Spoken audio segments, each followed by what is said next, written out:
තමයි මම දාපු සන්ෆ්ලවර් ඕඩර් එක ආවා. පයිප් ක්ලීනර්ස් වලින් සන්ෆ්ලවර් හදන එකක් මම ඕඩර් කරානේ.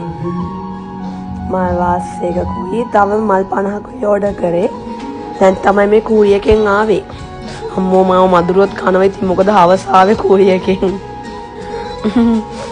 මට ඒක දැන් ගන්නකම් ඉවසිල්ලක් නැතුව මේ ඉන්නේ. හැබැයි කූරි එකෙන් දාලා දවසක් වගේ ඇතුළත මේ පාර්සල් එක ආවා. අම්මෝ ඒක අතට ගත්තා මට මාර හැපි. දැන් ඉක්මනින් ගිහින් හැරලා බලන්න ඕනේ ළමයි. මට මගේ සැලොන් කාමරේට මේක සරසන්නයි ඕනේ. මම පාර්සල් එක කඩනවා.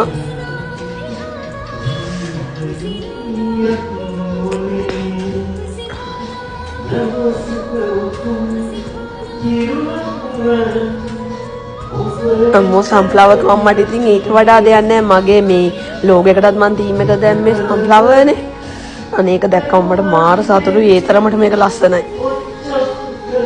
එයා වෙන වෙනම තමයි යෙව්වේ මට සෙට් කරගන්න කිව්වා. මොකද එහෙම එවන්න බැරි හින්දා මම කොළඹට ගෙන්න ගත්තේ අනුරාධපුරේ ඉඳලා.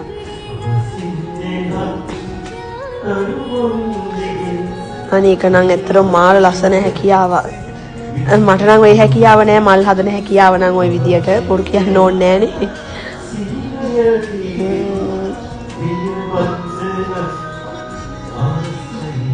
මම ඔය මේ මම දන්නෙත් නෑ ඉතින් මේව කරන්න මම හිමීටි පිට ගගහ බලනවා මේ කොහොමද ඒක හදන්නේ කියලා.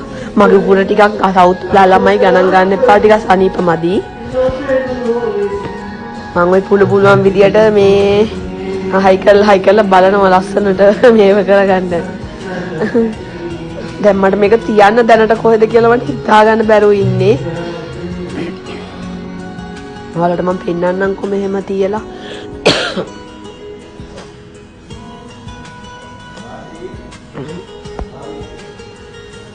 මේ තියෙන්නේ මම ඕඩර් කරපු මල් 70ක් ඕඩර් කරා. ඔය සන්ෆ්ලවර් වලින් 50යි අනේ චූටි මල් 20කුයි. ඒකත් ලස්සනටම කරලා දීලා තියෙනවා.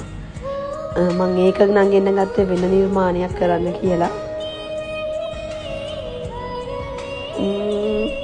අනේ ටික දැක්කම මට මාර සතුටුයි. ගොඩක් මහන්සි වෙන්න මේ ටික කරන්න.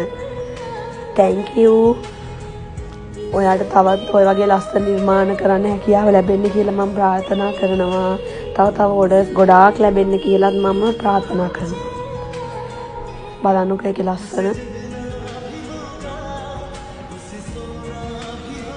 ඒක මේ ෆොටෝ වලට දකින්නට වඩා මාර ලස්සනයි ඇත්තටම දකිද්දී.